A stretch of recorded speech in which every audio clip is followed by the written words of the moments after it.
Kanalımıza hoş geldiniz. Ruhun derinliklerine yaptığımız bu yolculukta bize katılın. Çünkü bu yol hepimizin yolu.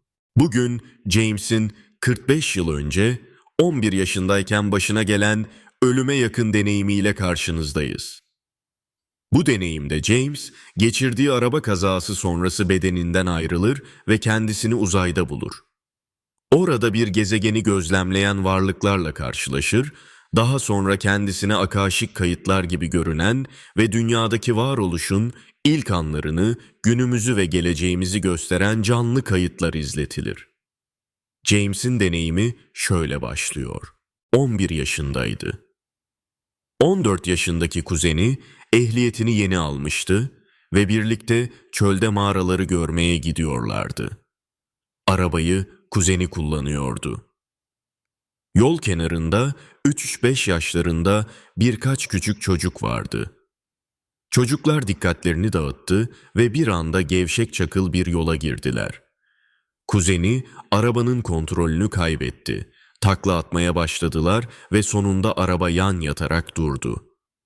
James'in ruhu bir anda bedenini terk etti. Çok kötü bir şey olduğunu ve canının çok acıyacağını düşünüyordu. Çünkü emniyet kemerini takmamıştı. Ama ölümü hiç düşünmedi. Çünkü o yaşta henüz ölüm ile tanışmamıştı. Ellerine bakıyordu. Bir anda tüm vücudunu ya da arabanın altını, yani odaklandığı her şeyi anında görebildiğini fark etti. Arabanın üzerinden yukarıya doğru yükselmeye başladı. Kazaya sebep olan çocukları gördü ancak hareket etmiyorlardı. İçlerinden birinin ayakları yerden kesilmişti. Sanki filmlerde gördüğümüz havada donma sahneleri gibiydi. Çocuklar çok küçüktü. Orada yalnız olamazlar diye düşündü ve etrafa baktı. Bir kamyonet gördü. Bir anda kamyonun üzerindeydi. Anneyi gözlemliyordu. Onu neredeyse kendisi gibi deneyimliyordu. Kendisini tanıdığı gibi onu da tanıyordu. Umutlarını, özlemlerini, hayallerini, korkularını, kim olduğunu tamamen biliyordu. Sonra kocasını gördü. Kimse hareket etmiyordu. Sadece zamanda donmuş gibi görünen bu ortamda James sahnenin etrafında hareket ediyordu. Ufka baktı ve bir anda oraya gitti. Uzaya çıktı. O kadar hızlı gitti ki dünyadan ve güneşten uzaklaştı. Bir beden algısı yoktu ama uzayda bir nokta, bir varlık olarak hissediyordu kendisini. Bir yerde durdu. Orada kendisi gibi 100 veya 200 civarı varlık daha vardı, soldaki bir şeyi seyrediyorlardı. Baktı. Burası bir gezegendi. Oldukça çorak bir yerdi. Gözlemcilerden birkaç tanesi onun varlığının farkına vardı. Ancak etkileşime girmek istemediler. Yaptıkları iş, orada bulunma sebepleri onlar için çok önemliydi ve işlerini bozmasını istemiyorlardı. Onların ne düşündüğünü anlamadığını sanıyorlardı, ancak o düşüncelerini duyabiliyordu. Yaptıklarının önemini onun anlamayacağını, işlerini bozacağını düşünüyorlardı. James, neden burada olduğumu bile bilmiyorum. Eğer yaklaşmamı istemiyorlarsa yaklaşmam, beni ilgilendirmez diye düşündü, arkasını döndü. Onlar bütün bu yıldız tarlasında sanki oraya ait olmayan dalgalanmalar gibiydi ve bilinçli varlıklardı. Atmosferde geceleri gördüğünden çok daha fazla yıldız vardı. O yüzden bir an nereye gideceğini bilemedi ve kendisini tekrar dünyada buldu. Kaza yerine gelmişti. İlerideki çimenler dikkatini çekti. Çimenlere bakıyordu ve onların ruhani özlerini görebiliyordu. Bizim gibi bilinçli oldukları söylenemezdi ama kesinlikle bir niyetleri, amaçları vardı ve bu görülebiliyordu. Bir tür ışık gibiydi, sonra toprağa baktı, o da aynıydı ama daha ilkel ve daha basit bir formda onun da özü ve niyeti görülebiliyordu. Bir anda yaşam döngüsünü gördü. Bitki topraktan besleniyordu. Bizim toprak diye bildiğimiz şey ise bakterilerle yüklüydü ve aslında bitkileri besleyen bakterilerdi. Çimen, toprak, bakteriler birlikte var oluyorlardı. Bir ateist olarak yetiştirilmişti. Ona göre bedenden başka bir şey yoktu ve bu yüzden gördükleri onu çok şaşırtmıştı. Bir anda tüm varlığının sevgiden oluştuğunu gördü. Büyük bir huzur hissetti. Sanki evrenin hiçbir yerinde yanlış olabilecek hiçbir şey yoktu. Mutlak bir dinginlik duygusu vardı.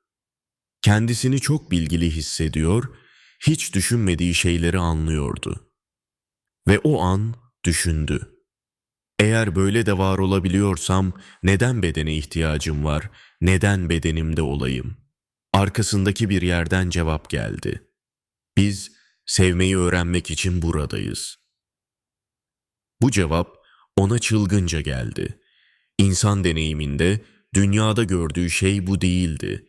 Sevmeyi öğrendiğimiz falan yoktu. Ses devam etti. Sevmeyi öğrenmek, sevgi vermeyi ve almayı öğrenmek için. Hala tam olarak anlamamıştı. Ses biz diyordu. Biz kimiz diye sordu. Ve bir anda önünde bir büyük devasa halı gibi, goblen gibi, ipliklerle işlenmiş bir görüntü belirdi. Üzerinde çok fazla renkten oluşmuş iplikler ve bu ipliklerin üst üste, yan yana ve her şekilde bir araya gelmesiyle oluşmuş motifler vardı. Akaşik kayıtlara benzer şekilde canlı bir kayıt gibiydi. Odaklandığınız noktalarda kişilerin yaşamlarını izleyebiliyordunuz. Başlangıçtan beri dünya üzerinde yaşamış tüm insanlar buraya yansıtılmıştı. Geçmiş sol tarafta görünüyordu. Şimdiki zaman biraz sağdaydı ve sonra gelecek ise bunun ötesinde uzanıyordu. Çok renkliydi. Belirli bir anda dünya üzerinde kaç kişi olduğu görünüyordu.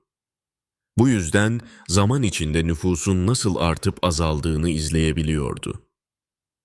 Goblenin en başına baktığında bir grup ruhsal varlığın dünyamızı gözlemlediğini, bitki ve hayvanları incelediğini ve bazılarını seçip alarak üzerlerinde çalıştıklarını gördü. Bizim ruhsal ırkımızın bu dünyaya gelmesini, çoğalmasını gördü. Tüm bitki ve hayvan yaşamıyla birlikte. Gördüğü kadarıyla buraya bir anda ve belli bir seviyeye kadar ilerlemiş olarak gelmiştik. Goblenin en başı neredeyse tek bir çizgi gibiydi. Yani sayıca çok azdık. Bu kayda göre dünyada şimdiki nüfusa 4 kez erişilmişti. Eski insanların yüzlerce yıl yaşadığını gördü ve kim olduklarının, nereden geldiklerinin tamamen farkındaydılar. Dünyadan ayrılma kararını bilinçli olarak kendileri veriyorlardı. Zamanla bu değişti. İnsanlar yüksek bilinçli ruhsal bir varlık olmaktan uzaklaştılar ve bugün bildiğimiz insana dönüştüler. Buna sebep olan her geçen gün daha fazla dünyaya bağlanmaları, kendi fiziksel yaratımlarına, oluşturdukları, sahip oldukları şeylere gitgide daha fazla hayran olmalarıydı. Maddeye odaklandılar ve maddeye bağımlılık artınca bu durum ruhsal gelişmelerinin önünde bir perde oluşturdu. Böylece bazılarının hasatta dediği döngüler başladı. Bu içinde bulunduğumuz 4. döngüydü. Her yaşam bir iplikti ve bütün iplikler birbirine geçmişti. Hepsinin bir tonu, rengi vardı. Ailelerin, arkadaş gruplarının, ilgi alanlarının, il ve ilçelerin, ülkelerin, etnik kökenlerin ve kültürlerin ve hatta kıtaların bile farklı tonları vardı. Kişilerin tonları zaman içinde değişebiliyordu.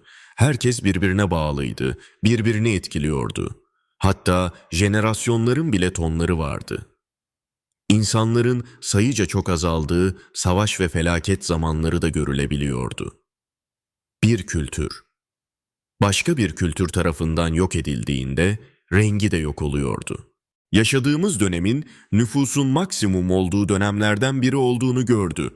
Ama nüfus biraz daha arttıktan sonra çok azalacaktı. Bu döngü daha önce 3 kez yaşanmıştı. Öncekilerde toparlanmış ve bugünkü sayılara ulaşmıştık ama bu gelecek 4. seferde toparlanamıyorduk. Düz bir çizgiye dönüşüyor, çoğalamıyorduk. O dönemdeki renk haki kahverengi gibiydi. Renk çeşitliliği yoktu ancak neden bu duruma gelindiğini göremedi. Bu soruyu sormak aklına gelmedi. Gelecekteki bu insanlardan birine odaklanınca nasıl yaşadığını gördü. İnsanlar bir tür kovan zihniyetinde birlikte yaşıyorlar, telepatik olarak iletişim kuruyorlardı. Söz yoktu, sadece sevgiyle parlıyorlardı. Hepsi aynı seviyede, aynı titreşimdeydi. Bu yüzden olay yoktu, gizlilik yoktu, bireysellik yoktu. Yiyeceklerini dua ederek alıyorlardı. Bitkilerini bu şekilde büyütüyor ve yiyecek elde ediyor, böylece hayatta kalıyorlardı. Bu her gün yapmak zorunda oldukları bir şeydi. Gezegen oldukça çoraktı. Yüzleri çok farklıydı. Herkes sevgiyle bakıyordu ama yüz şekilleri Down sendromlu ile otistik kişilerin bir karışımı gibiydi. Onlarınki gibi yuvarlak hatlara sahiptiler. James, bu bilgilerin ve hissettiği sevgi ve huzur duygusunun kendisinden değil, arkasındaki varlıktan geldiğini fark etti. Kim olduğunu merak etti ve arkasına dönüp baktı. O anda tekrar uzaya fırladı. İleride biçimsiz bir siyahlık vardı. O zamanlar bir tünelin başlangıcı olduğunu düşünmüştü. Ama şimdi kulağa garip gelse de siyah bir ışık olduğunu düşünüyor. O zamanlar sadece bedenden ibaret olduğumuzu ve ölümün son olduğunu düşünüyordu. O yüzden bu siyah ışığı görünce öldüğünü ve bilincinin bir bulut gibi dağılmakta olduğunu zannetti. Endişelenmeye, korkmaya başladı. Dünya hayatı aklına geldi. Daha çocuktu.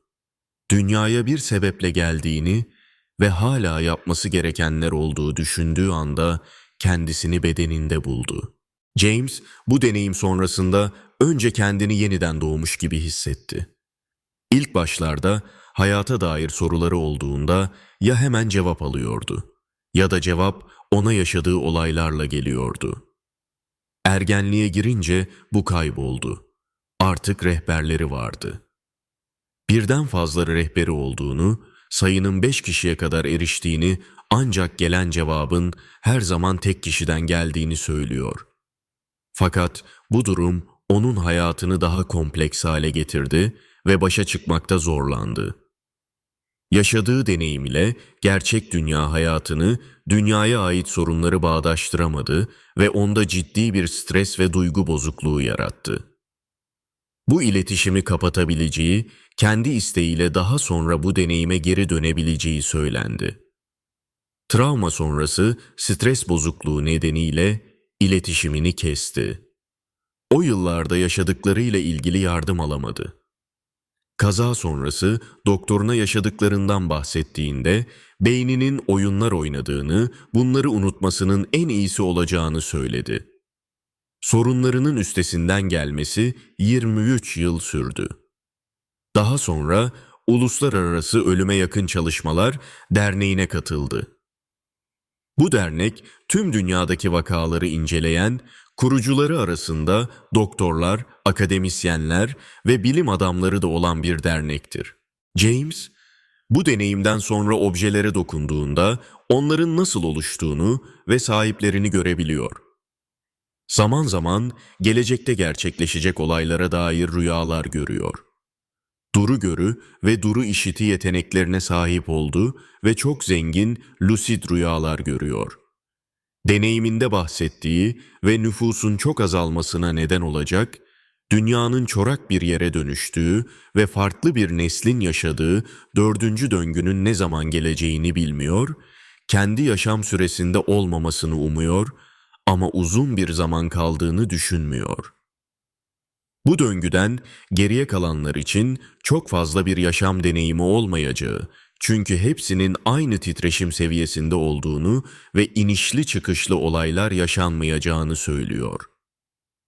Bu kişilerin ruhsal varlıklarının ve seviyelerinin farkında olmaları açısından bir anlamda dünyanın başlangıcındaki insanlara benzediğini söylüyor. Ama o insanların rengi daha çok yanar döner bir mavi iken, bu son grubun renginin haki kahverengi olduğunu anlatıyor. Sevgiyi ve huzuru hissettiği anın arkasındaki varlığın ona yaklaştığı an olduğunu, daha öncesinde uzayda dolaşırken veya gezegeni gözlemleyen varlıkları gördüğünde böyle bir şey hissetmediğini, sadece olanları büyük bir sakinlikle kabullenmiş halde olduğunu söylüyor. Bu yüzden tek söyleyebildiği, bize sahip çıkan ve bizi derinden seven varlıkların olduğu. Bütün bunların anlatılmasının önemli olduğunu, kendisinin de akaşik kayıtlarda gördüğü gibi enerjetik olarak iç içe geçmiş ve birbirimizi etkileyen varlıklar olduğumuzu, sadece uyanmış olmanın, farkındalığımızın bile hiçbir şey yapmasak da diğerleri üzerinde enerjisel olarak etkisi olduğunu söylüyor. James şöyle diyor: "Sandığımızdan çok daha güçlüyüz ve birbirimize bağlıyız. Kesinlikle bu dünyadan değiliz. Buraya sonradan geldik ve aslında bizler boyutlar arası varlıklarız."